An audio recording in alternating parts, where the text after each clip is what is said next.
ইমাম সাহেব জুতার তলা ক্ষয় করছে সভাপতি সেক্রেটারির পিছে হাঁটতে হাঁটতে পারেন ভারী হুজুর এত টাকার সঙ্গে 20,000 টাকার মধ্যে আল্লাহ বরকত দিব আপনার কোথায় বরকত আছে।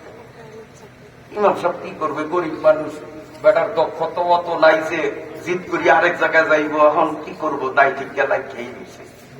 একদিন সভাপতি সাহেব দাওয়াত দিল, ইমাম সাহেব আমার বাসায় দাওয়াত, আমার ছেলে ইন্টারভিউ দিবে সচিবালয়ে, সচিব হিসাবে সে এভাবে ইন্টারভিউ দিবে, আমি এই জন্য দোয়ার আয়োজন করছি, সব মুসল্লিদের নিয়ে আমার বাসায় যাবে। ইমাম সাহেব দাওয়াত কবুল করছেন, সভাপতির দাওয়াত।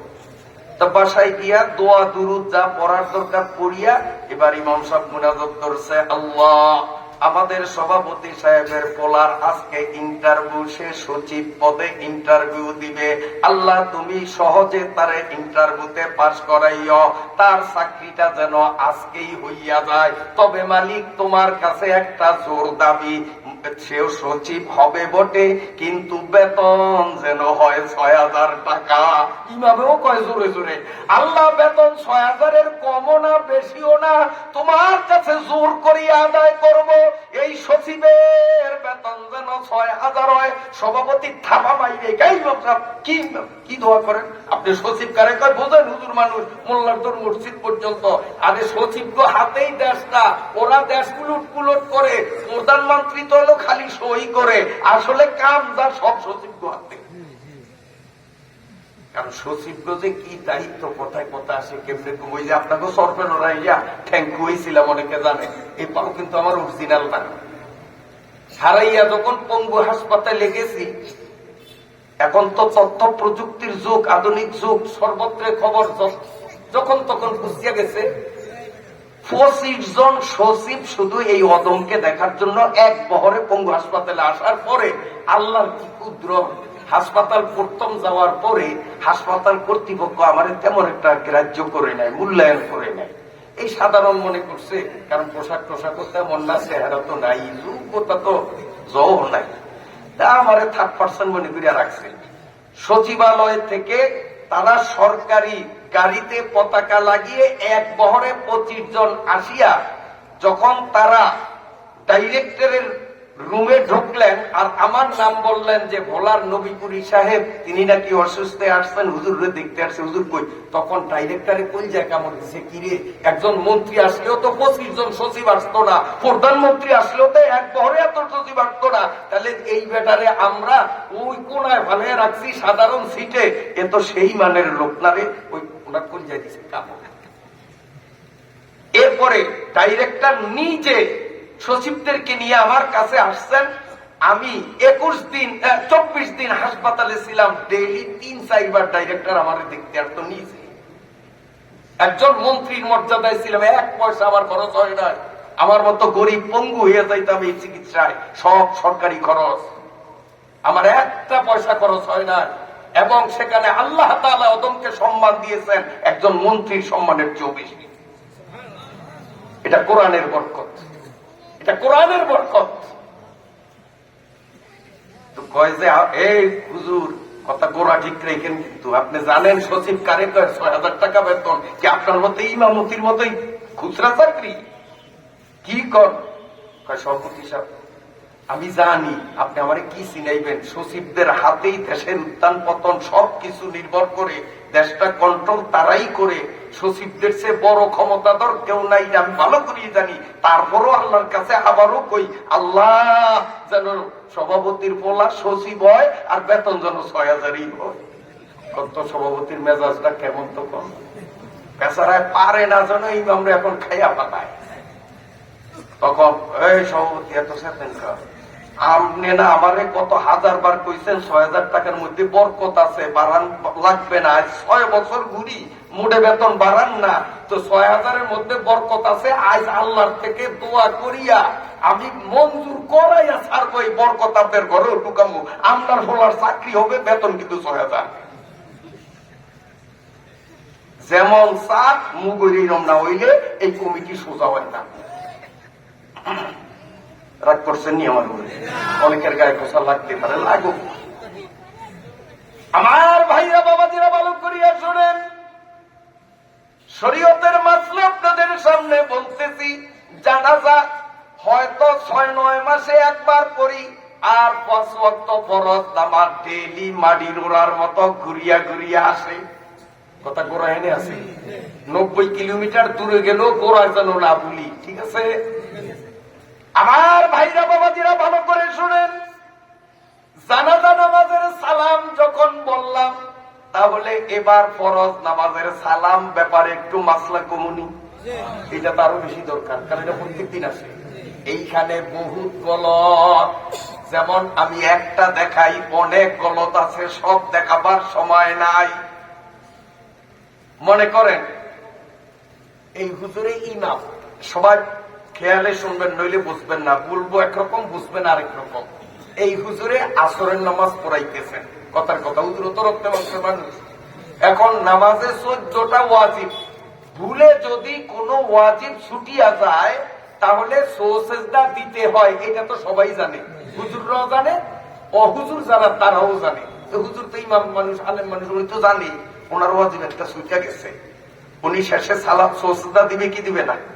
তো সেজদা কেমনে দেয়? ডান দিকে সালাম ফিরায়, তারপরে বাড়তি দুগা সালাম দেয়, এরপরে বসে এত দোয়া দরুদ সব পড়ে। ঠিক পাইছেন তো? এই জায়গায় গন্ডগোল। কেমন? আমি আসরের নামাজ 1 রাকাত পাই নয়, অথবা 2 রাকাত পাই নাই, অথবা 3 রাকাত পাই নাই, খালি 1 রাকাত পাইছি ইমামের সাথে। 1 রাকাত, 2 রাকাত বা 3 রাকাত আমি পাই নাই, শুধুমাত্র ইমাম সাহেব হুজুরের সাথে শেষ রাকাত পাইছি।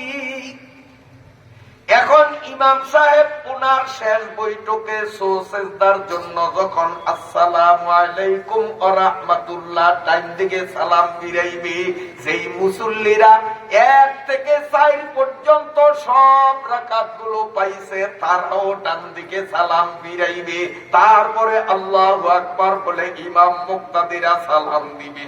আর যেই ব্যক্তি 1 রাকাত, 2 রাকাত, 3 রাকাত পান নাই, সেই ব্যক্তি কিন্তু সালাম ফিরাইবে না, ঘাড় কেবলার দিকে সোজা রাখবে।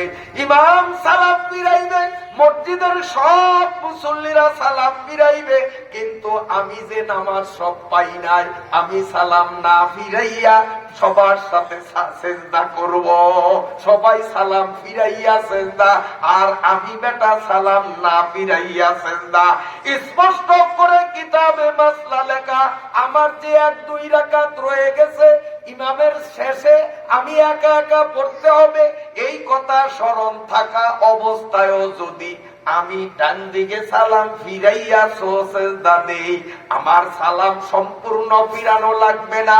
আসসালামু বলার সাথে সাথে আমার নামাজ নষ্ট হয়ে যাবে, এই নামাজ আমার পুনরায় পড়া লাগবে। অথচ আমার চৌকে হাজারো মুসল্লি দেখেছি, সব রাকাত যারা পেয়েছে তারা যেমন সালাম ফিরাইয়া সেজদা দেয়, 2-1 রাকাত পায় নাই তারাও সালাম ফিরাইয়া সেজদা দেয়। আমার নিজের চোখে দেখছি। বেজার হয়েছেন নি আপনারা? এগুলি আমাদের দরকার আসেনি? দরকার আসেনি? আল্লাহ কবুল করুন। আরো মাসলা এরকম নামাজের গুরুত্বপূর্ণ, যেগুলি আলোচনা না থাকার কারণে আমরা নামাজ পড়িয়াও বেনমাজি, নামাজ হয় না, এগুলি আপনারা জানতে ইচ্ছা করেন? আমিও ইনশাআল্লাহ জানার পথ ধরে দিব। এখন জানাবো না, তাইলে সূরা জুমারে ঢুকতে পারবো না, তা আবার আপনারাই সমালোচনা করবেন কালি হুজুরে ফাটকি দিছে। না, পথ ধরে দিব, আমি ওয়াদা করছি। তবে কোন সময় ধরামু জানেন?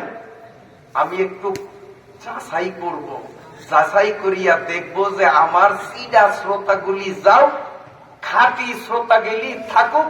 যখন দেখবো সিডার গ্রুপ ঝরছে, খাঁটি গুলো রয়েছে, তখনই আমি এই মাসলা জানানোর পথ দেখাবো, এখন দেবো না। ঠিক আছে? অরিজিনাল যারা তাদেরকে দেবো, সিডাদেরকে দেবো না। আল্লাহ হুজুরে কয় যাইব না, আপনারা কি করবেন? যাইবেন? যাইবেন? তাইলে এক্ষুনি ছুটি। কে কে যাইবেন তাড়াতাড়ি যান, পরে কিন্তু উঠতে পারবেন না। যাবেন? আল্লাহ আমার সাথে রাতে পড়েন, আউযু বিল্লাহি মিনাশ শাইতানির রাজিম। সকলে বলুন বিসমিল্লাহির রাহমানির রাহিম। ওয়াসিকাল্লাযীনা কাফারু ইলা জাহান্নামা যুমারা। আয়াতের অর্থ, আমার আল্লাহ সূরা জুমারের ৭৫ আয়াত বিশিষ্ট সূরার ৭১ নম্বর আয়াতে বলেন, কিয়ামতের ময়দানে সমস্ত মানুষগুলো যখন আল্লাহর দরবারে একত্রিত হবে, বিশ্বাস হয়নি? কিয়ামত জব খোদা তাআলা করেগা, খালায়েক সব হাজির করেগা। আল্লাহর আদালতে আমি ও আপনি সব মানুষগুলো যেদিন উঠবো, হিন্দু, বৌদ্ধ, মুসলিম, কাফের, নেতানিয়াহু পার্টি, ডোনাল্ড ট্রাম্পের পার্টি, ওই অসভ্য নরাদম মানুষ রূপী শয়তান, বর্তমানের ফেরাউন, ভারতের বদমাইশ নরেন্দ্র মোদী, সব আল্লাহর আদালতের সামনে উঠবে, ঠিক না বেঠিক? কিয়ামত জব খোদা তাআলা করেগা, খালায়েক সব হাজির করেগা। সমস্ত মানুষগুলো যখন হাসরের ময়দানে উঠবে, উঠার পরে কি হবে? আমার আল্লাহ বলেন, ওয়াসিকাল্লাযীনা কাফারু ইলা জাহান্নামা যুমারা। হাসরের ময়দানের অসংখ্য জনগোষ্ঠীর মধ্য থেকে শুধুমাত্র কাফের গুলাকে ফেরেশতারা খুঁজিয়া খুঁজিয়া কল্লাটারে ধরিয়া চেঁচাইয়া ধাক্কাইয়া ঘুষি মারতে মারতে সব চোরগুলারে একত্রিত করবে। এই মানব রূপী শয়তান, বর্তমান যুগের নমরুদ, বিশ্ব কুখ্যাত নেতানিয়াহুর মতো অসভ্য এই প্রজাতের কাফের বেঈমান, এগুলোরে ফেরেশতা কল্লা ধরিয়া চেঁচাইতে চেঁচাইতে এক জায়গায় আনবে। ওয়াসিকাল্লাযীনা কাফারু, কাফেরদেরকে, এক বড় বড় কাফের যেটি এটি আনবে। আনার পরে তাফসীরের কিতাবে লেখে কাফের দুই প্রকার। কাফের কয় প্রকার? বড় কাফের, ছোট কাফের। বড় কাফের কারা? যারা আল্লাহকে স্বীকার করে না, কোরআনকে আল্লাহর কিতাব বলিয়া মানে না, মুহাম্মাদুর রাসূলুল্লাহ সাল্লাল্লাহু আলাইহি ওয়াসাল্লামকে শেষ নবী বিশ্বাস করে না, এরা কি? আর কাফের না, বড় কাফের। এরা কি? বড় কাফের। এই কাদিয়ানি, হিন্দু, বৌদ্ধ, খ্রিস্টান, আরো যত জাতি আছে, নেতানিয়াহু, ডোনাল্ড ট্রাম্প, এগুলো বড় কাফের। আবু জেহেল, উতবা, সাইবা, মুগিরা, ফেরাউন, কারুন, নমরুদ, সবগুলো বড় কাফের। আরেক দল হইল ছোট কাফের। বড় কাফেররা আল্লাহর অস্তিত্ব মানে না, কোরআন মানে না, নবী মানে না। ছোট কাফের বলাই যারা এক আল্লাহতে বিশ্বাসী, আল্লাহ একজন আছে মানে ওয়াহদাহু লা শারীকা লাহু হিসাবে আল্লাহকে বিশ্বাস করে, কোরআন আল্লাহর কিতাব এটাও স্বীকার করে, মুহাম্মাদুর রাসূলুল্লাহ আখিরি নবী, আর নবী আসবে না কিয়ামত তক, এটাও মানে, কিন্তু আল্লাহর আইন, রাসূলের তরিকা মানে না। এই কিসিমের লোক আসেনি? আসেনি? বরং মেজরিটি পার্সেন্ট বলতে গেলে। আল্লাহ মানে, কোরআন মানে, নবী মানে, রাসূল মানে, কিন্তু আল্লাহর আইন মানে না, রাসূলের শরীয়ত মানে না। এরাও কাফের, এরা হলো ছোট কাফের। বড় কাফের গুলো একবার দোজখে পড়বে, আর কঠিন কালেও তাদের ক্ষমা করা হবে না, চিরকাল তারা জাহান্নামে জ্বলবে।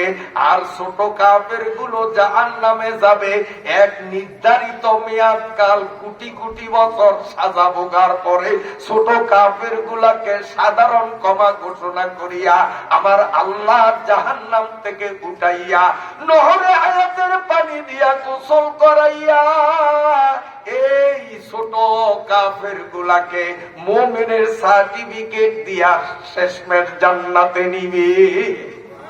ছোট কাফেররা যাবে, বড় কাফেররা যাবে না। তাহলে কাফের কয় প্রকার? বড়, ছোট।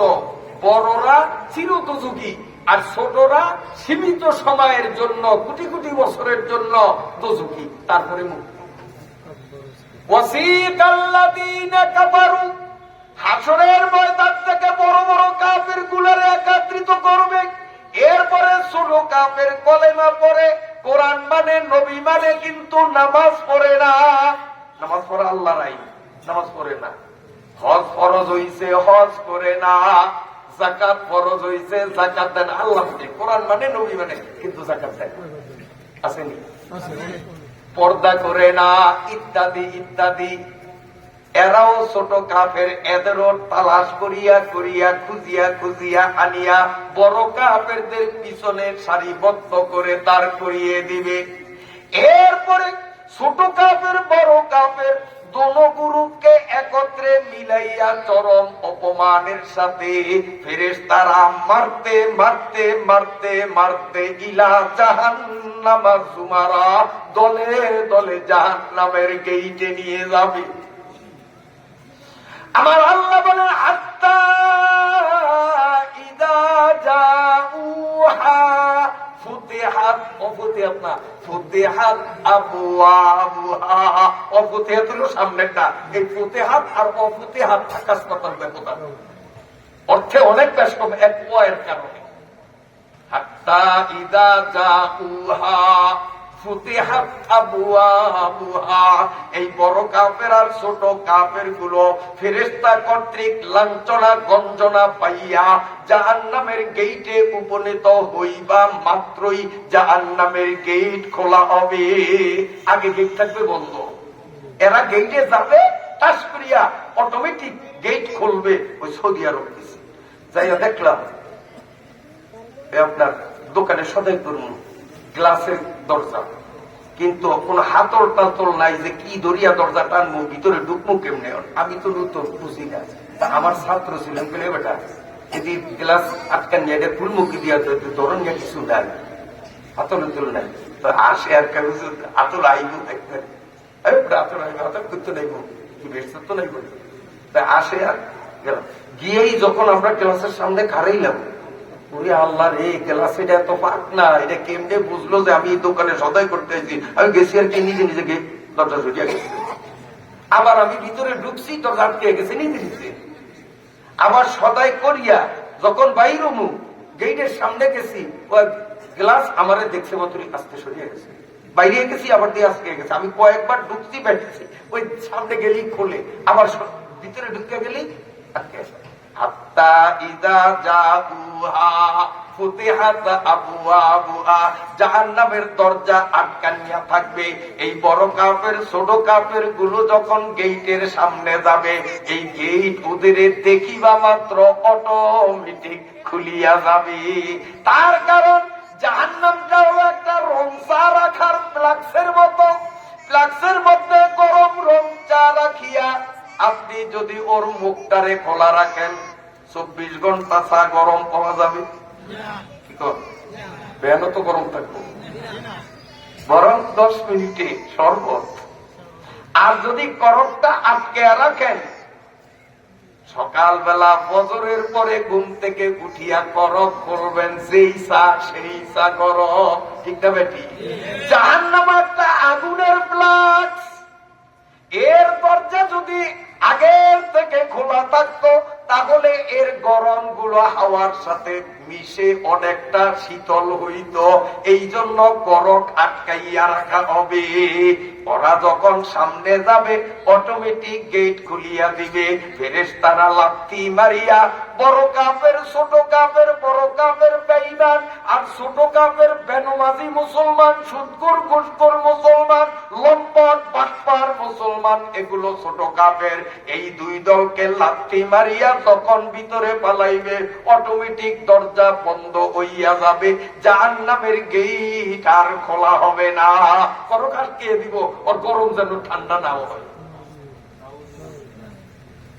আর জান্নাতের আলোচনা পরের আয়াতে, সেখানে আল্লাহ বলেন ওয়াসিকাল্লাযীনা তাকাউ ইলা রাব্বিল জান্নাতি সুমারা হাত্তা ইযা জাউহা ওয়া ফুতিহাত, এনো আছে একটা, ওয়া ফুতিহাত আবওয়াবুহা। আমার আল্লাহ বলেন, ও দুনিয়ার মুসলমানরা কান খুলিয়া শোনো, হাসরের ময়দান থেকে বড় মুমিন আর ছোট মুমিন, বড় মুমিন আদম আলাইহিস সালাতু ওয়াস সালাম থেকে নিয়া নবী মুহাম্মদুর রাসূলুল্লাহ সাল্লাল্লাহু আলাইহি ওয়াসাল্লাম পর্যন্ত এরা হলেন বড় মুমিন। এরপরে পীর, আউলিয়া, গাউস, কুতুব, নামাজি, পর্দানিসীন, হক হালালি মোতাবেক ব্যবসায়ী, এই মানুষগুলো হলো ছোট ইমানদার। ওই নবী রাসূল, পীর, আউলিয়াদের পিছনে আল্লাহর ফজলে ফেরেশতারা আমাদেরও কাতারে দাঁড় করাইয়া দিবে। এই বড় মুমিন আর ছোট মুমিন দুইও দলকে নিয়ে ফেরেশতারা যখন জান্নাতের দিকে হাসরের ময়দান থেকে রওনা দিবে, যখনই হাসরের ময়দান থেকে ফেরেশতাদের উদ্দেশ্যে রওনা দিবে, এখনো কয়েক হাজার মাইল দূরে জান্নাতের গেট। এই কয়েক হাজার মাইল দূরে এরা এদের সম্মানে তখনই জান্নাতের গেট খুলিয়া দিবে, যাতে করে গেট খুললে জান্নাতের গ্রাণ বাতাসে মিশিয়া চারিদিক ছড়াইয়া যায়। আর এই মানুষগুলোর নাকে জান্নাতের সুবাস লাগে, তাতে এরা দৌড়াইয়া আগ্রহ উদ্দীপনায় জান্নাতের দিকে চলবে। এই মহান তারা পার্থক্য করতে একটু তাহলে জান্নাতের গেট আগে খোলা থাকবে আর জাহান্নামের গেট আগে থাকবে বন্ধ। যখন ওরা আসবে তারপরে খুলবে। এইবার আসেন বাস্তবতার সাথে মিলে আমাদের বর্তমানের সাথে। আমাদের উত্তর ভোলায় অনেক জায়গায় দেখা যায় শ্বশুর বাড়ির নতুন দুলার জীবনে প্রথম যেদিন পদার্পণ, দুলা যাওয়ার আগে গেট বন্ধ থাকে, লাল ফিতা লাগাইয়া। আপনার কাছে নাই মনে হয়? তারপরে বিয়া দিলে সাইগার মা হইতো, এই বয়সের আবিয়াতি সেমনি করে ল্যাংটা পুংটা কইরা ওই গেটের পাশে বলতে লজ্জা লাগে। অপ্রিয় হলো সত্য, এগুলো মুসলিম সমাজে বিদ্যমান। নামাজ পড়তে পড়তে কপালে দাঁত পড়াইছি, 10 বার মক্কা মদিনায় হজে গেছি, লক্ষ লক্ষ টাকা দান করি, অথচ আমার মেয়ে, আমার নাতিন, আমার পুতের বউ এরা বিয়ের দিনে ল্যাংটা পুংটা হয়ে এইভাবে বরবরণের জন্য গেটের সামনে অশালীন কাজে, বেশরীয়তে কাজের মধ্যে, বেপরদিগির মধ্যে লিপ্ত হয়। এগুলো সমাজে আছে না নাই? আমার ভাইরা বাবাজিরা ভালো করিয়া শুনেন, এই দুলা গেট পর্যন্ত যাওয়ার আগে গেট কিন্তু ফিতা দিয়া বন্ধ রাখা হয়। ঠিক আছে নি? দুলা যখন আসে, আসার পরে দর কষাকষি হয়, দুই পক্ষে হাতাহাতি মারামারিও হওয়ার কথা শোনা যায়। শোনা যায় না, দেখা যায়। আমি দেখছি, শুনি দেখছি। তোরে মায়ের রে, দুইও পক্ষ, বর পক্ষ, মেয়ের পক্ষ, দুইও পক্ষ বলা হাসপাতালে চিত্ত হয়েছে, এমন মাই হয়েছে। আমি নিজে দেখছি। বেজারণ নি আপনারা না? এগুলি বাদ দিয়া কিস্সা একটা রয়েছে, প্যাডের মধ্যে কয়েক হাজার কিস্সা কিন্তু আছে। যদি সারি নাই কয়ে দিতাম, কিস্সা ভালো হইব না, এগুলি দরকার। আমার ভাইয়েরা, কোরআনুল কারীমের তাফসীরে আসলাম কেন? আমাদের ভুল শুধরাইয়া কোরআনের আলোকে জীবন গড়ার একটা মন মানসিকতা তৈরি করার জন্য, ইমানের ব্যাটারি একটু চার্জ দিতে আসলাম। ঠিক আছে নি? তাইলে দুলা শ্বশুর বাড়ি যাবে আর তার গেট বন্ধ। এখন এর শ্বশুর বাড়িটার তুলনা জাহান্নামের সাথে হয়েছে কিনা আপনারা এখন? কারণ জাহান্নামেরও গেট থাকে বন্ধ, এই দুলারও শ্বশুর বাড়ির গেট বন্ধ। তারপরে ওই আসামিরা জাহান্নামের গেটে যায়, তারপরে দস্তাদস্তির পরে গেট খোলে, সাথে সাথে না। কেমনে? সামনের আয়াতে আছে, যাইবা মাত্রই গেট খুলবে না, দস্তাদস্তি সেখানেও দর কষাকষি চলবে। আর আমগো বর্তমানের সাথে মিল আছে কিনা আপনারাই মিলে দস্তাদস্তিটা কি চলবে? আল্লাহ সূরা জুমারের মধ্যে নিজেই বলেন, وَقَالَ لَهُمْ خَزَنَتُهَا أَلَمْ يَأْتِكُمْ رُسُلٌ مِّنكُمْ يَتْلُونَ عَلَيْكُمْ آيَاتِي وَيُنذِرُونَكُمْ لِقَاءَ يَوْمِكُمْ هذا قالوا بلى ولكن حقت كلمة العذاب على الكافرين। এর দলিল দর কষাকষি, কথা কাটাকাটি। ওই বিয়াবাড়ির দুলার পক্ষ আর ওই সেমরি যারা দাঁড়ায় এদের মধ্যে যেমন কাটাকাটি হয়, হাতাহাতি হয়, এই আশা বড় কাফের ছোট কাফেরদের সাথে আর জাহান্নামের গেট রক্ষাকারী যে ফেরেশতা, এই ফেরেশতাদের সাথে এখানে কথা কাটাকাটি হবে। ফেরেশতারা কইবে আলাম ইয়াতিকুম, এই সোরারা তোগো কাছে, তোগো এলাকায়, তোদের বাজারে আসে নাই রুসুলুন প্রতিনিধি, প্রেরিত পুরুষ, মিনকুম তোদের মধ্য থেকে, তোরা যেরকম মানুষ, এইরকম মানুষ জাতীয় আমার প্রেরিত ব্যক্তি তোদের কেরামতগঞ্জে কি আসে নয়? আলাম ইয়াতিকুম রুসুলুম মিনকুম ইয়াতলুনা, যারা তিলাওয়াত করে আয়াতি, আমার কোরআনের আয়াত। এখন আমি কি তিলাওয়াত করতেছি? আরবি আয়াত তিলাওয়াত করি, তার বাংলা অর্থ সংক্ষিপ্ত ব্যাখ্যা সহ। ফেরেশতারা বলবে না কেন নাই, আমার আয়াত মুখস্থ আছে। আল্লাহ আসেন কি আল্লাহ বলেন আলাম ইয়াতিকুম রুসুলুম মিনকুম ইয়াতলুনা আলাইকুম আয়াতি। এই সূরারা তোকে বাড়ির দ্বারে তাফসীর মাহফিল হয় না? আমার প্রতিনিধি আলেম ওলামারা, নবী রসুলরা, নবীদের অবর্তমানে নবীর নায়েব আলেমরা আসিয়া আমার কোরআন তেলাওয়াত করিয়া কোরআনের বাণী তোদের দেশীয় ভাষায় তোদের বুঝায় নাই? তখন আসামিরা কইব কালু বালা, যে ওয়াজ হইছে কিন্তু ওয়াজও যাই না। ওয়াজের গেইটে টানা দিয়া চাইলাম, ছাইয়া আমি বুদ্ধির পরিচয় দিলাম যে বোকা যেটি এটি গেছে, আমি খুব বুদ্ধিমান, বুদ্ধির পরিচয় দিয়ে হলাইছে। আপনাকে এলাকার বুদ্ধিমান নাই মনে হয়, কারণ আমি দেখছি কয়েকজন বেশকি দিয়ে বলাইছে, আমি নিজে দেখছি। আইসো এই গেইটে বেশকি একটু দিয়ে আসতে বলাইছে। তখন কয় কালু বালা, হ্যাঁ হ্যাঁ হ্যাঁ ওয়াজ হইছে কিন্তু আমি কবল করে যাই নাই, বিশ্বাস করি নাই। ওয়ালাকিন হাক্কাত কালিমাতুল আযাবি আলাল কাফিরিন, বড় কাফেরদের উপরে যেমন আল্লাহর আযাব, বড় কাফেরদের জন্য যেমন আল্লাহর আযাব নিশ্চিত হয়েছে, আমরা ছোট কাফেররা ওই বড় কাফেরগো পিছে পিছে আমগুলোর জন্য আযাব নিশ্চিত হয়ে গেছে। এতটুক কথা যখন কাটাকাটি হবে, এরপরে ফেরেশতারা বলবে দিলা দখুলু আবওয়াবা জাহান্নাম। এবার ফেরেশতারা জাহান্নামের গেট খুলিয়া দিবে। জাহান্নামের গেট যখন খুলিয়া দিবে, এরপরে এরা জাহান্নামের মধ্যে ঢুকবে। তাহলে জাহান্নামের গেট আগে খোলা থাকে না বন্ধ থাকে? খোলা নি থাকে, হ্যাঁ বন্ধ থাকে। গেইটে আসামিরা যায়, এরপরে ধস্তা ধস্তি তর্কাতর্কি হয়, দুই পক্ষের কথা আদান প্রদান হয়, এরপরে যে কিলাত খুলু আবু আবা জাহান্নাম গেট তারপরে খোলা হয়। এবার আমাদের বাস্তবতাও তাই। দুলারা আসার আগে গেইটে ফিতা দিয়া গেইট আটকাইয়া রাখে। দুলা আসে, আধা ঘন্টা দস্তা ধস্তি কথা কাটাকাটি হইয়া দুই পক্ষ মোটামুটি সমঝোতায় উপনীত হইলে তারপরে কেসি দিয়া ফিতা কাটে। তারপরে আসানে দুলাভাই আইয়েন, দুলাভাই আইয়া অনেক কিন্তু কাজী বিয়া পড়ায় নাই, কাজী ঘরে বইয়া দিছে, ও বিমন দুলাভাই বলাই কথা ঠিক না বেটি? শালি যেটারে বিয়া দিলে সাইগার মা হইতো, এইটা অনেক দুলাভাই হয় না, হবু দুলাভাই রে একটা হাত ধরিয়া দুলাভাই আইয়েন, দুলাভাই আইয়েন সমাজে আছে না নাই?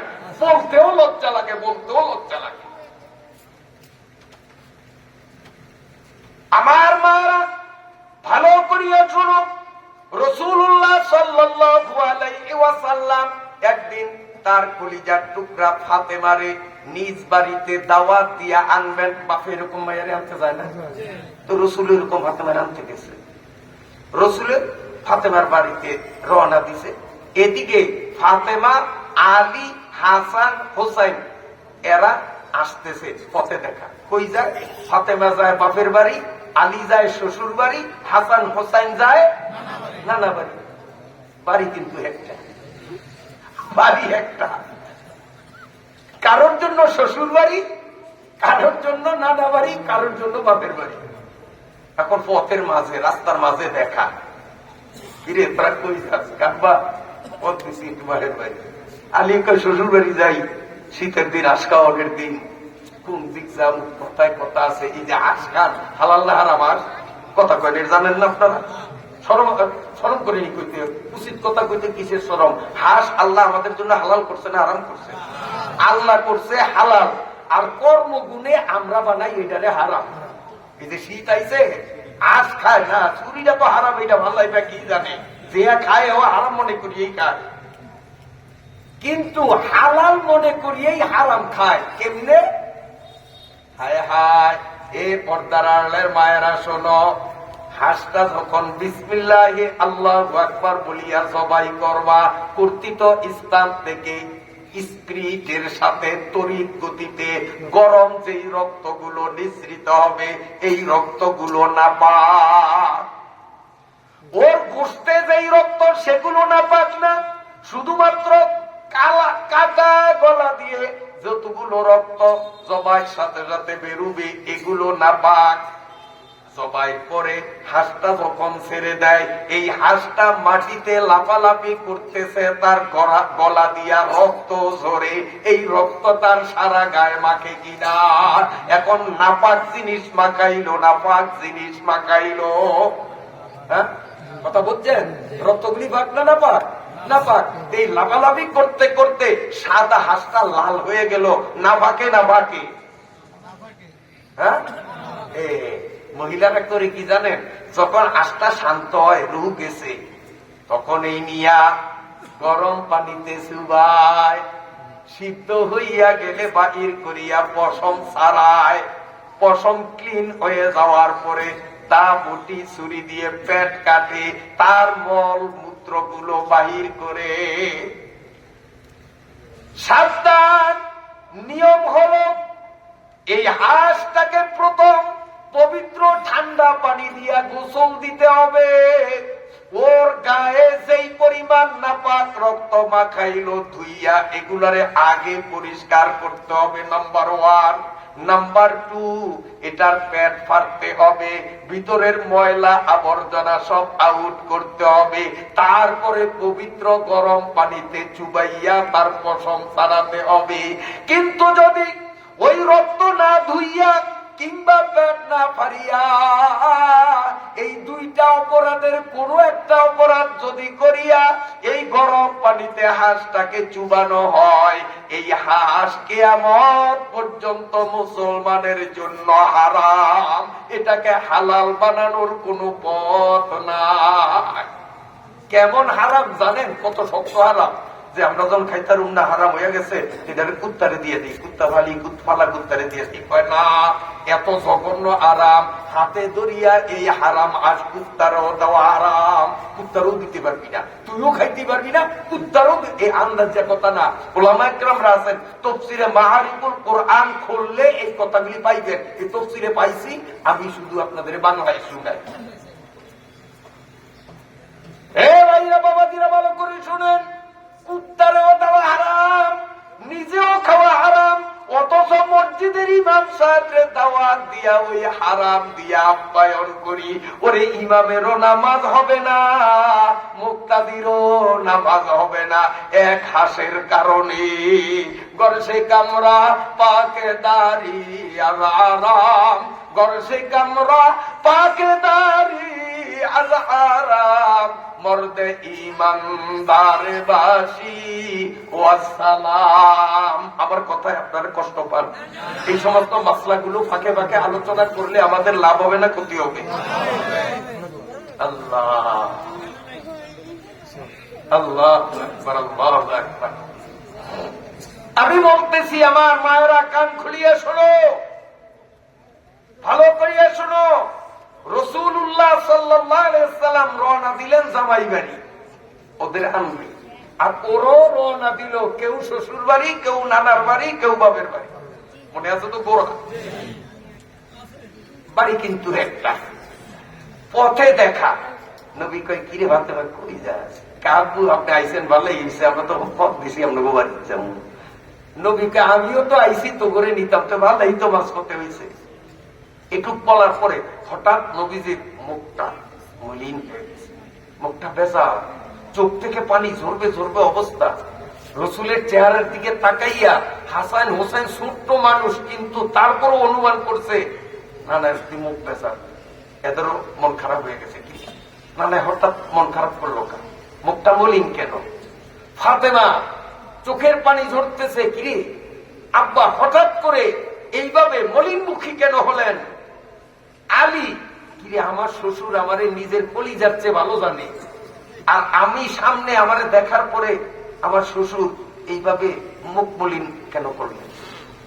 কি বলে, এটা মনে আসার কথা না? আলীও কিছু বলে না, টেনশন। হাসান হুসেনও কিছু বলে না, কিন্তু ফাতেমা থেমে থাকতে পারলেন না। ফাতেমা প্রশ্ন করলেন, আব্বা আপনার মনটা কেন খারাপ, মুখটা কেন মলিন, বেজার বেজার কেন? আল্লাহর পয়গম্বর খুব দুঃখ ভরা মন নিয়ে এখন, মা চল বাড়িতে, বাড়িতে গিয়ে বলবো, পথে এত কথা বলা যায় না। হযরতে ফাতেমা বলেন, আব্বা যদি আপনার মুখ মলিনের কারণ আমাকে না বলেন, আমি ফাতেমাও তার বাপের বাড়ি যাবে না, আমার হাসান হোসাইনও তার নানা বাড়ি যাবে না, আমার স্বামী আলীও তার শ্বশুর বাড়ি যাবে না। হাসান হোসেনের কমা ঠিক, আমরাও ঐক্যমত। স্বামী হযরতে আলী বলেন, আমিও সহমত। এখন রসুলে দেখলো যে হ্যাঁ হ্যাঁ কি ভেজাল, না কেউ তো পারি না, বেড়ে ঘুরে ধরছে। আল্লাহর নবী বলেন, মা তোরা আমার বাড়িতে যাবি এই জন্য মন খারাপ কি আমি? না না না আব্বা, আস্তাগফিরুল্লাহ আস্তাগফিরুল্লাহ, আপনি কি সেই মানের মানুষ যে মেহমান দেখলে আপনার মন খারাপ হবে? মেহমান আসা সুলক্ষণ না কুলক্ষণ? সুলক্ষণ। হাদিসে আছে, কারো বাড়িতে যদি মেহমান যায় সন্তুষ্ট চিত্তে, বাড়িওয়ালারা যদি মেহমানের আপ্যায়ন করে, তে এই মেহমান যখন ভাতের লোকমা মুখে দেয়, প্রতিটা লোকমা জিহ্বার উপরে ছাড়ার সঙ্গে সঙ্গে ওই বাড়ির স্বামী বাড়ির স্ত্রী দুজনের আমল নামায় 100 সওয়াব জমা হয়। এক এক নেলায় 100 সওয়াব, এক এক নেলায় 100 সওয়াব। তো মেহমান আসা ভালো না খারাপ? ভালো।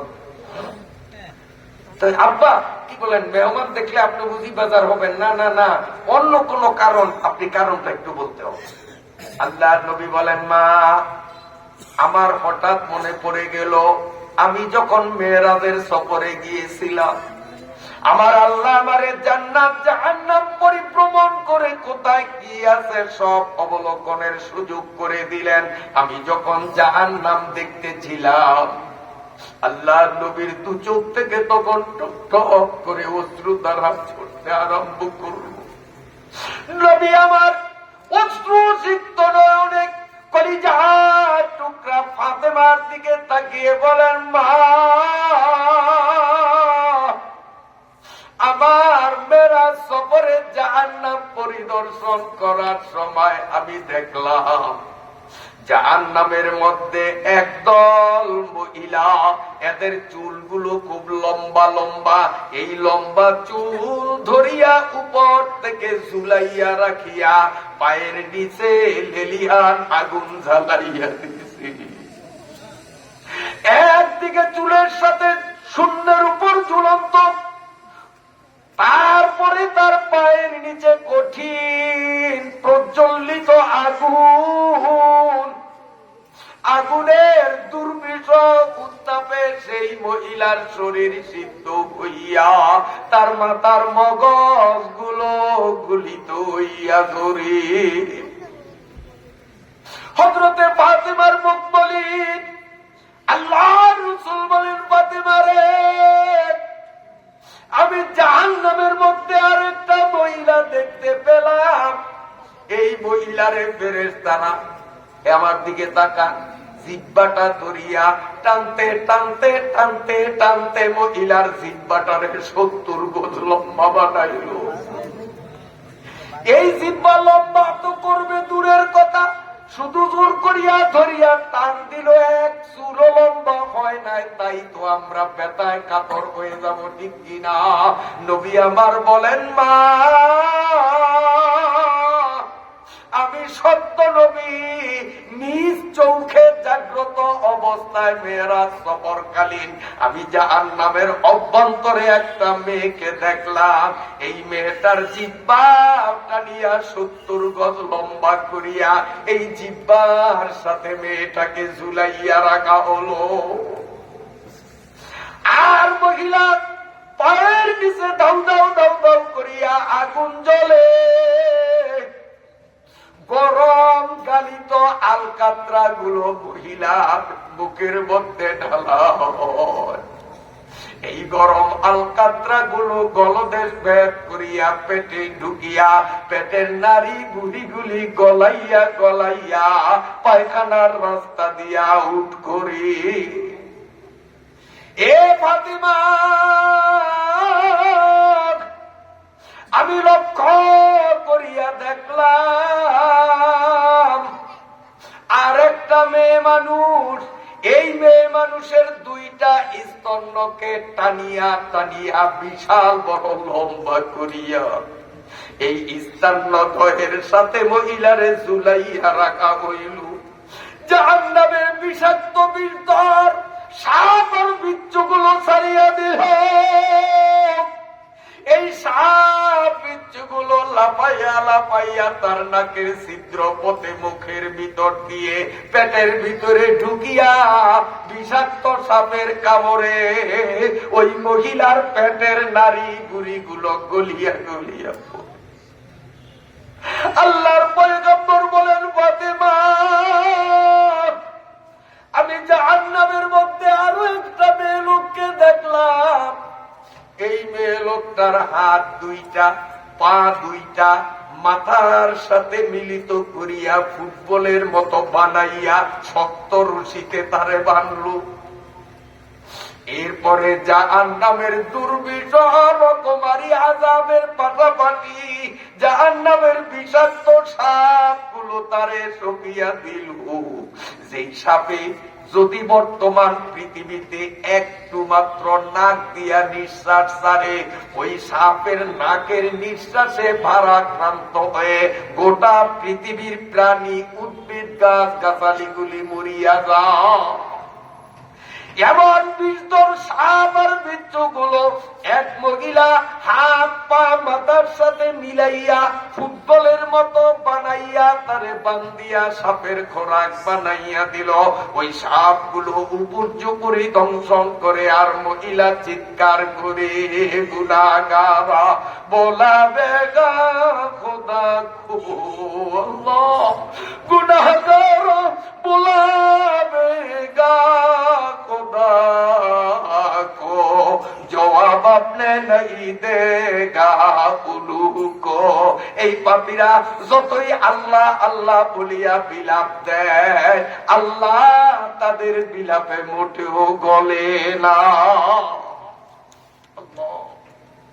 রাসূলুল্লাহ সাল্লাল্লাহু আলাইহি ওয়াসাল্লাম সিরিয়ালে 10টা মেয়ের বিবরণ দিলেন, 10 ধরনের আযাব।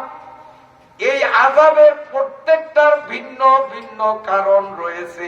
সমষ্টিগত একটা কারণ যেটি সকলের মধ্যে বিদ্যমান ছিল, সেটি হলো বেপরদেগি। বেপরদায় চলার অপরাধে তাদের এমন দুর্বিষহ কঠিন সাজার সম্মুখীন হতে হয়েছে। হযরতে ফাতিমা রাদিয়াল্লাহু তাআলা আনহা নবীজির মুখ থেকে কারণ শুনিয়া আল্লাহর শুকরিয়া আদায় করিয়া বলেন, আব্বা আপনি যখন 10টা মেয়ের তালিকা দিলেন, আমার কলিজা দুপুর দুপুর করতেছিল, না জানি 10 নম্বরের কোন নম্বরে পড়িয়া যাই, তাহলে আমার তো সেই দশা। এখন আপনি যখন ব্যাখ্যা বলিয়া দিলেন, আমি আল্লাহর শুকরিয়া আদায় করি, আমি কোন নম্বরে নাই। এ রাসূলের কন্যা ফাতেমা যখন নিজেকে এই 10 নম্বরের দোষীদের থেকে নিজেরে মুক্ত রাখিয়া আল্লাহর শুকরিয়া আদায় করেছে, এই 3 দিন দিন ব্যাপী বিশাল তাফসীরুল কোরআন মাহফিলের বরকতে আমি আশা পোষণ করি এই এলাকার মহিলারাও সিদ্ধান্ত নিবেন আমরাও যেন এই 10 দোষে দোষিনী না হই। আল্লাহ মেয়ে লোকদেরও কবুল করেন, বলেন আমিন। আমার আল্লাহ বলেন এই পাপীরা জাহান্নামের দুয়ারে যাবে, কথা কাটাকাটি হবে, তারপরে গেট খোলা হবে। আর বর্তমান সমাজেও দেখা যায় নতুন শ্বশুর বাড়িতে যায়, দুলার ব্যাপারও সেম কাহিনী হয়। অতএব ওই শ্বশুর বাড়ির সামঞ্জস্যতা জাহান্নামের সাথে হয়, তাদের সংসারে দাম্পত্য জীবনে শান্তির আশা করা যায় না। আলেম উলামা পীর মাশায়েখ এনারাও বিয়ে করেন, কিন্তু এদের শ্বশুর বাড়ির সামঞ্জস্যতা হয় জান্নাতের সাথে। জান্নাতীরা হাজার হাজার মাইল, লক্ষ লক্ষ মাইল দূরে হাসরের মাঠ থেকে যখন রওনা দিবে, এই মেহমানদের সম্মানার্থে আগের ভাগেই গেট খোলা থাকে। ঠিক আলেম উলামারাও যেদিন নতুন শ্বশুর বাড়িতে যায়, মেহমান আসার আগেই দরজা খোলা থাকে না, সেখানেও গেট করে ফিতা লাগায়। আমরা তো বিয়ে করছি, আমাকে তো ইস্তফাদি করা লাগে নাই, ডাইরেক্ট ঢুকে গেছি আল্লাহর ফজলে। এই জন্য আলেম উলামাদের দাম্পত্য জীবনে তেমন অশান্তি নাই। আল্লাহ এই মাহফিলে আমাদেরকে যখন কবুল করলেন, সূরা জুমারের শেষোক্ত 5টা আয়াতের তাফসীরের বরকতে আল্লাহ যেন আমাদের বাড়িগুলো জান্নাতের সাথে সামঞ্জস্য করে দেয়, বলেন আমিন। আমার আল্লাহ বলেন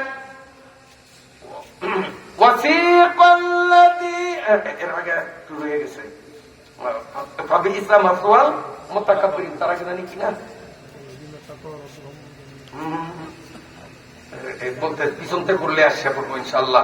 ওয়াসিকাল্লাযীনা কাফারু ইলা জাহান্নাম মারাদা বিজাজা উহা ইয়াতাবাবু ক্বালুম কাযালাতু ওয়া সালাহা ক্বালালহুম কাযালাতু আলাম ইয়াতিকুম রাসূলুম মিনকুম ইয়াতলুনা আলাইকুম আয়াতি ওয়া ইউনযিরুনাকুম লিকাআ ইয়াওমিকুম হাযা ক্বালু বালা ওয়ালাকিন হাক্কাত কালিমাতুল আযাবি আলাল কাফিরিন কিলা দুখুলু আবওয়াবা জাহান্নামা ফাবিইসা মাসওয়াল মুতাকাব্বিরিন। ফেরেশতারা ঘোষণা দিবে, এই হাসর ময়দানের অধিবাসীগণ তোমরা সকলে কান খুলে শোনো, এই বড় কাফের ছোট কাফেরদেরকে যেই ঠিকানায় নিয়ে যায়, এর চেয়ে নিম্নমানের কষ্ট যন্ত্রণায় পূর্ণ ঠিকানা আর কোথায়ও না। দুজক তো এমনই একটা জায়গা যেখানে অশান্তি আর অশান্তি, অশান্তি আর অশান্তি, শান্তির লেশমাত্র নাই। আর জান্নাত তো এমন একটা জায়গা যেখানে শান্তি আর শান্তি, অশান্তির নাম মাত্র নাই। বেহেশত যাকে আজারে নাবাসত, কাছে রাবা কাছে কারে নাবাসত। কষ্ট হয় আপনাদের? কষ্ট হয়? কথা একটা রয়ে গেছে, ওই নামাজের সালামের মাসলা বলছি, আরো শত মাসলার পথ ধরে বুঝে গেছেন নি আপনারা? তো আজকে কোন সিডা শ্রোতা নিয়ে বসি নাই, আমার মন অত্যন্ত আনন্দিত। আপনাদের বসা কাইফিয়ত অবস্থা দেখে আমি অত্যন্ত মুগ্ধ, বিমুগ্ধ যে আপনারা যেভাবে বসে গেছেন, কোন ফাঁকে ঘড়ি বেড়ায় এত দূরে গেছে আমিও টের পাইনি, একটা রোটের পারতাম। কাজী কোন সিডা শ্রোতা আজকে নাই, সব অরিজিনাল, বলেন আলহামদুলিল্লাহ। কাজী আপনারা রেডি থাকেন, কোন ফাঁকে যেন ওই পথ ধরে দিমু, সজাগ থাকেন, নইলে আরে আবার হঠাৎ দিয়ে দিমু, ঠিক আছে? কারণ সিডার গ্রুপ নাই, বলেন আলহামদুলিল্লাহ, বলেন না আলহামদুলিল্লাহ। কষ্ট হয় আপনাদের? কষ্ট হয়? আল্লাহ তাআলা এবার বলেন, হাসরের ময়দান থেকে নবী, রসুল, পীর, গাউস, কুতুব, আলেম, হাজি, মুন্সি, তালবে ইলম, নামাজি, পর্দানিশীন, হক হালালিতে যারা ব্যবসা করে, আলেমও না, হাজিও না, মুন্সিও না, মূর্খ মানুষ, কিন্তু বাজারে ব্যবসা করে সততার সাথে, ধোঁকাবাজি নাই, মালে ভেজাল নাই, কেনা দাম যা তার সে বাড়াইয়া ক্রেতারে ফাঁকি দিয়া কয় না যে এটা আমার কিনা এত। এরকম ব্যবসায়ী যদি হয় আল্লাহর রাসূল বলেন আত-তাজিরুস সাদুকু মান নাবিয়িনা ওয়াস সিদ্দিকিনা, এরপরে ওয়াস শুহাদাই ওয়াস সালিহিন। সব আমি কই নাই, পাশের থেকে কইছি কি জন্য, যাতে আপনারা বোঝেন যে হুজুরে আন্দাজ যে কথা বলে না, ঠিক আছে নি? আমার মুখস্থ আছে, তারপর থাকবে তবে কইছি সাপোর্টটা আছে, যেটা এক আমার কথা না। মূর্খ মানুষ হজ করে নাই, তারপরে যাকাত দেওয়া ওয়াজিব হয় নাই, মাত্র ছোট্ট একটা ব্যবসা গ্রামগঞ্জ বাজারে কিন্তু ন্যায় নিষ্ঠার সাথে সততার সাথে আল্লাহর নবী ঘোষণা করেন এই সত্য ব্যবসায়ী সততার সাথে ব্যবসা করার সুফলে আল্লাহ কিয়ামতের ময়দানে নবী রাসূল শহীদ সিদ্দিকদের সাথে এক কাতারে হাসরে উঠাবি। সুবহানাল্লাহ, সুবহানাল্লাহ। ব্যবসা করাও একটা ইবাদত, ব্যবসাও একটা মহা ইবাদত। আল্লাহ ফাইজা কুদিয়াতিস সালাত ফান্তাশিরু ফিল আরদ, আল্লাহ কয় পাঁচ ওয়াক্ত নামাজ যখন পড়ছো লেজ লাড়িয়া ঘরে শুয়ে থাইকো না, ফান্তাশিরু ফিল আরদ, জমিনে যাও, কেউ দোকানে যাও, কেউ অফিসে যাও, কেউ খেতে যাও, কেউ কারেন্ট জাল লইয়া হইলেও মেঘনায় যাও আর পুলিশের গুতালি খাওয়াবো। আপনারা সরকার না কইছে, এরপরও কানের জাল কিনেন, বোর নাহের কানের অলঙ্কার বেচিয়া গাঙ্গ যায় আসারে না, পুলিশে ধরে জাল পরে যাও।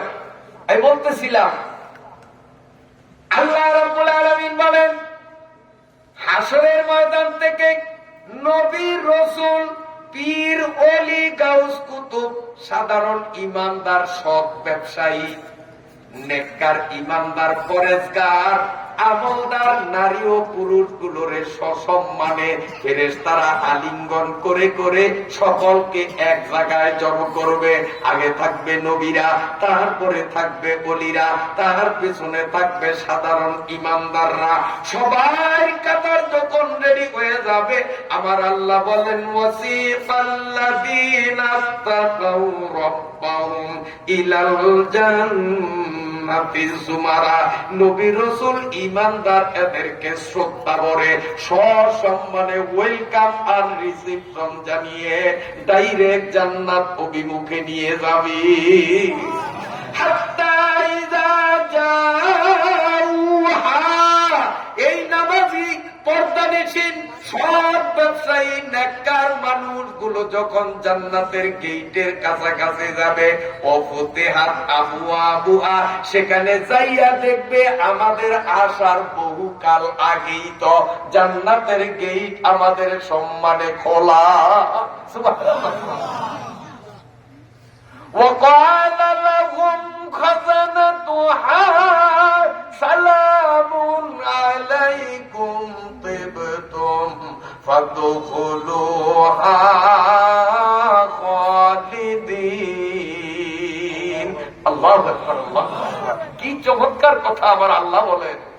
যখন তারা জান্নাতের গেটে যাবে, জান্নাতের গেট কিপার দারওয়ানরা বলবে, ফেরেশতারা বলবে সালামুন আলাইকুম তিবতুম, সালামুন আলাইকুম মানে বলবে আসসালামু আলাইকুম প্রথমে, তারপরে বলবে তিবতুম।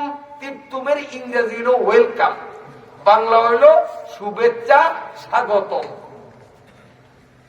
তিবতুম, এখন আসেন শুভেচ্ছা আগে দিছে না সালাম আগে দিছে? আয়াত খেয়াল করিয়েন, ওয়াকাল লাহুম খাজানাতুহা সালামুন না তিবতুম? সালামুন, তারপরে তিবতুম, তারপরে ফাদখুলুহা খালিদিন। সালাম আগে কালাম পরে। আর আমাদের দেশে স্টাইলের সালাম, রাজনৈতিক সালাম, ওইটা ইসলামের সালাম না, সোয়াবের সালাম না, শরীয়তের সালাম না, এটা হলো স্টাইলের সালাম, রাজনৈতিক সালাম। কি নেতা স্টেজে উঠিয়েই আজকের এই গণজমায়েতের মান্যবর সভাপতি মঞ্চে উপবিষ্ট হোমরা তোমরা অনুক দামরা যা আছে উপস্থিত ভাইরা আমার, বোনেরা, তোমার সকলের প্রতি রইল আমার আন্তরিক শুভেচ্ছা ও সালাম। আসসালামু আলাইকুম। এরকম সালাম দেয়নি এখন আপনারাই কোন সালাম আগে হয়েছে না কালাম আগে হয়েছে? এর তো সালাম নিয়ে আগে হয়েছে। এটা রাজনৈতিক সালাম। এই রাজনৈতিক সালামের মধ্যে কালাময় আগে সালাময় পরে, এটা শরীয়তের সালাম না। এই সালামের কোনো ভ্যালু নাই, 1 পয়সারও সওয়াব নাই।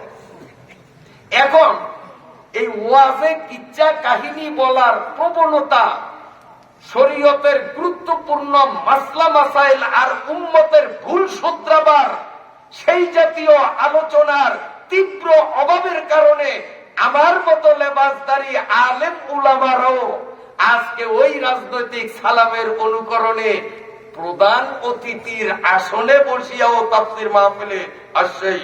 আজকের তাফসীরুল কোরআন মাহফিলের সম্মানিত সভাপতি, সম্মানিত অমুক তমুক, আমি আমার ব্যক্তিগত পক্ষ থেকে আপনাদের নিবেদন করছি আন্তরিক সালাম, আসসালামু আলাইকুম।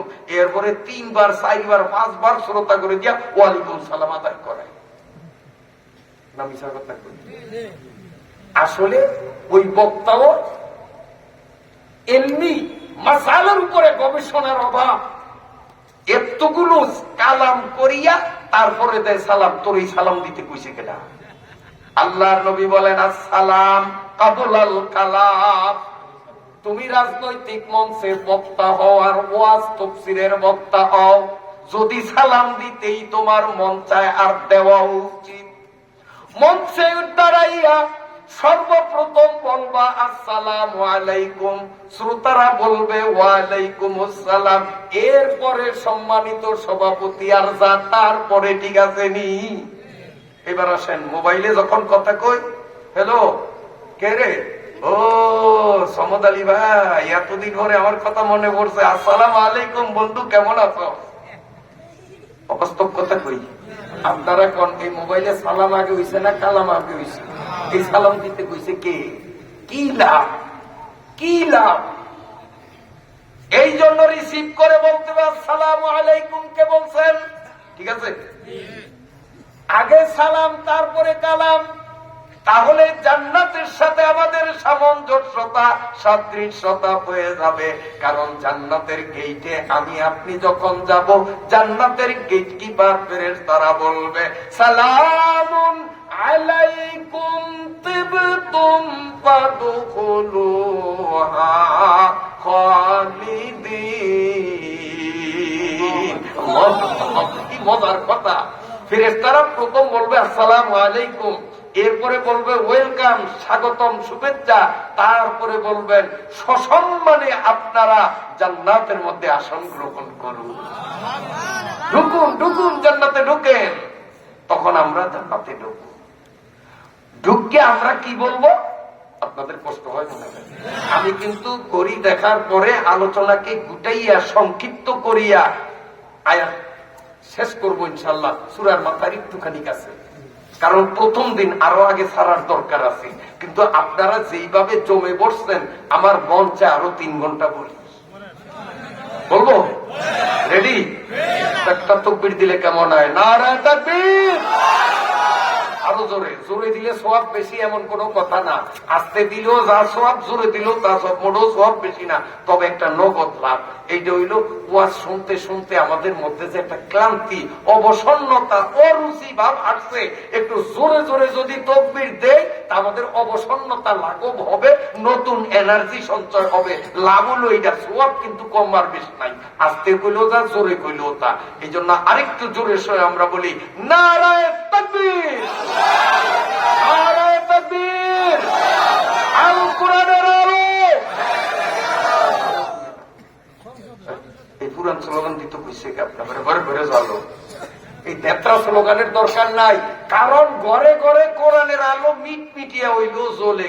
আউযুবিল্লাহি মিনাশ শাইতানির রাজিম, বিসমিল্লাহির রহমানির রহিম নাই এমন কোন মুসলমানের ঘর আছে? কুল হুয়াল্লাহ সূরা নাই এমন কোন মুসলমানের ঘর আছে? আলহামদ সূরা নাই এমন কোন মুসলমানের ঘর পৃথিবীতে পাওয়া যাবে? তো কোরআনের আলো তো ব্যাকের ঘরে জ্বলে, আর কি জ্বালাইব? এখন স্লোগান হবে আল কোরআনের আলো সংসদে যাবো, আল কোরআনের আলো, আল কোরআনের আলো। অনেকের দিকে কণ্ঠ বন্ধ হয়ে গেল, লাগে আমি মনে হয় অপরাধ করছি, ভুল করছি। এতদিন কইতেন হুজুর আপনারাই তো এক না, এক হইলে আমরা ছিলাম, আপনারাই নানান দলে বিভক্ত, আমরা কই যেতাম। এইবার কি কইবেন, এইবার কি কইবেন, এখানে একটু রেডি রেখে আল্লাহ। এইবার জান্নাতীরা ফেরেশতাদের দ্বারা অভিভাবিত হইয়া সম্মানিত হইয়া আমরা যখন জান্নাতে যাব, চাইয়াই জান্নাতের মধ্যে সব দেখি আমরা কি কমু আল্লাহ তাও জানিয়ে দিছে। আমরা সেদিন কি বলবো সেটাও আল্লাহ জানিয়ে দিছে যে ও বন্দারা শোন, সূরা জুমারের মাধ্যমে তোরা কি কবি আমি আল্লাহ আগের থেকেই জানি, আলিমুল গায়ব। আমরা কি বলবো? ওয়াকালুল হামদুলিল্লাহ, বলেন না ওয়াকালুল হামদুলিল্লাহি রাব্বিল, না ওয়াকালুল হামদুলিল্লাহিল্লাযী সাদাকানা ওয়াদাহু ওয়া আওরাসানাল আরদি মিনাল জান্নাতি হাইসু নাশা ওয়া নি'মা আজরুল আমিলিন। সুবহানাল্লাহ, সুবহানাল্লাহ। আমরা কি কবু সেটা আল্লাহ অগ্রিম জানিয়ে দিয়েছে। কি কবু? অকালু, আমরা সবাই বলবো আলহামদুলিল্লাহ, বলেন আলহামদুলিল্লাহ। তাইলে জান্নাতে যাইয়া কি কমু? প্রথম জোরে কম, জান্নাতে যাইয়া এই আলহামদুলিল্লাহ মুখ থেকে যেন অনায়াসে বাহির হয়, এই জন্য জান্নাতে যাওয়ার আগে আলহামদুলিল্লাহ প্র্যাকটিস করার দরকার আসেনি? পরীক্ষার হলে যাইয়া খাতায় যা লেখমু এইটা বাড়িতে বসিয়া আগে আগে বাড়িতে প্র্যাকটিস করা লাগেনি? যারা প্র্যাকটিস করে এরা পরীক্ষার খাতা অ্যান্সার সঠিক দেয়, 100 নম্বর পায়। আর যারা বাড়িতে কি প্র্যাকটিস করে না, মুখস্থ করছে কিন্তু লেখে নাই, প্র্যাকটিস করে নাই, কিন্তু হলে যায় দিক বেদিক হয়ে যায়, লিখতে পারে না, জানা থাকা সত্ত্বেও ফেল করে, অনেক ভালো ছাত্র ফেল করে, কারণ বাড়িতে প্র্যাকটিস করে নাই। আমার আলহামদুলিল্লাহ, আল্লাহর শুকরিয়া, আমার ছাত্র জীবনে ফার্স্ট ডিভিশন ছাড়া আমার কোনো সার্টিফিকেট নাই, একবারে ক্লাস 1 থেকে আরম্ভ করে। তার কারণ আমরা প্র্যাকটিস করতাম। এই জন্য হলে গেলে আমাদের নিশ্চিন্তে লিখতে কোনো সমস্যা হতো না। তাহলে জান্নাতে গিয়ে প্রথম কি বলবো আমরা? এই আলহামদুলিল্লাহ হলে যাওয়ার আগে প্র্যাকটিস করা লাগবে নি? এখন প্র্যাকটিস যাতে আমরা বাধ্যতামূলক করতে বাধ্য হই, এই জন্য আল্লাহ আমাদের উপরে নামাজ দিয়েছেন।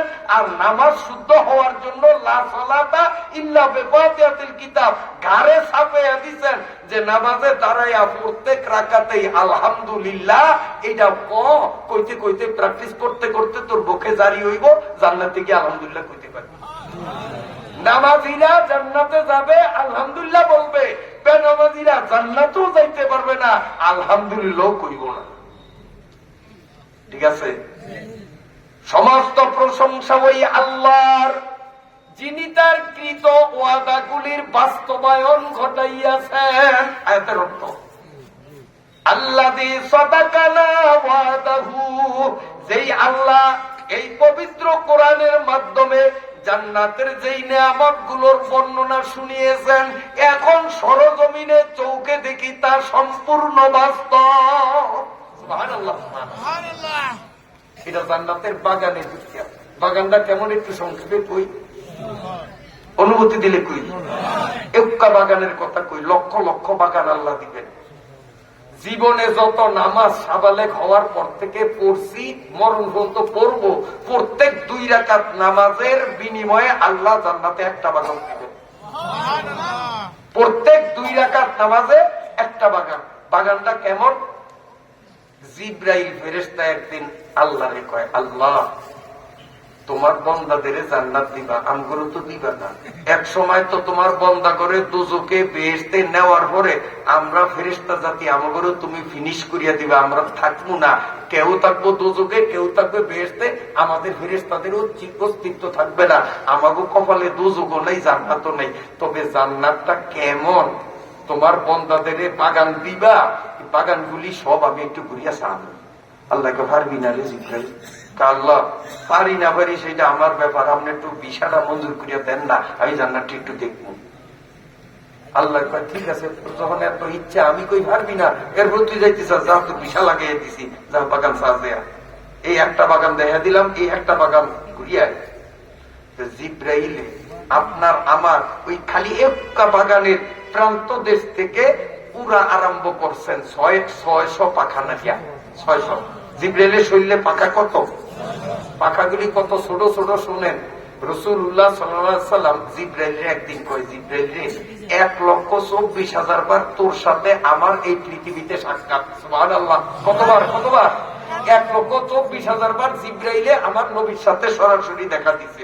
তো নবী কয়, জিব্রাইল বেশিরভাগ দেখছি তুই আমার কাছে আইস আমার সাহাবী দেহিয়া আল কালবির সুরত দরিয়া, কখনো অন্য লোকের সুরত দরিয়া। তোর নিজস্ব একটা সুরত আছে না? কাল্লা আছে না? আমার নিজের একটা সুরত আছে, তবে আমাকে ফেরেশতাদের একটা স্পেশাল পাওয়ার, আমরা যেমন খুশি তেমন সুরত ধরতে পারি। এটা ফেরেশতাকেও ক্ষমতা আছে, জিনেরও ক্ষমতা আছে। রাসূল কয়, তো তোমার যখন নিজস্ব সুরত আছে, একবারও তো তোমার সুরতে তোমারে দেহি নাই, তোমার সুরতটাই তোমারে আজকে আমি দেখবো, তোমার নিজস্ব সুরতে দেখাতো। তো হুজুর আপনি দেখতে পারবেন না, সম্ভব না। হুজুরে গেছে রাগে, সম্ভব না অসম্ভব তোরে তো চালাকি করতে কইছে কি? তুই দেখা দিবি, সম্ভব অসম্ভব আমি বুঝবো। জিব্রাইলে ডরাইছে জানা, নবীর তো মেজাজ খারাপ। নবীরে এইভাবে বুঝান যাইব না। হুজুর আমার আসলে কি আমার আসল সুরতে আমারে দেখতেন স্যার? বাপরামি করস না, চাইলে আমি কি নবী কি আলতু ফালতু কথা কই? আমার নবী আলতু ফালতু কথা কয়? আমি কি ফালতু খাওয়ার মানুষ? জিব্রাইল হুজুর রাগ করিয়েন না, আমারে যদি চাইতেই মন চাই একটু উপর দিকে শান্ত আসমানের দিকে, তো নবীজি উপর দিকে চাই। কতক্ষণ চাইতে যে কি আমারে যে উপরে চাইতে কইলো, এরপরে যে আর কিছু কয়টা না, ওই কি ওরে আসে না গেছে জিব্রাইল নাই। তখন নবীর মেজাজে আগুন ধরছে না ধরছে রাখবো। নবীরও অমির সাবাই টানতে সারে দিয়া পাই বলাইছে নাই। এখন নবীজির মেজাজে যে আগুন ধরছে, সোনা ধরে আরেকবার পাই দিয়েছে, খাইছি আমারে ফাঁকি দিয়া বলাইছো, আমার সাথে ভাতরামি করছো। হুজুরের মেজাজ খুব টক। হঠাৎ দেখে জিব্রাইল আবার দেহিয়ে কদ্দুর সুরত দরিয়া খারাপ। হুজুরের চোখ রান্না করিয়া, এই তোরে আসল সুরতে চাইতে চাইছি, তুই ফাঁকি দিয়ে আবার অধিক চাওয়াইয়া পলাইছ, আবার সেই আগের পুরান সুরতে আবার সাহাবী দেহিয়ার সুরতে তোর সুরত কই? হুজুর আমার সুরত কই না পরে কমু, তুই যে উপরের দিকে যে চাইছেন কি দেখছেন? হুজুর চোখ লাল। কি জিজ্ঞাসা, কি দেখছেন? কিচ্ছু দেখি নেই। হুজুর একটু ভালো করে খেয়াল করে আছেন, কিছু দেখেন নাই?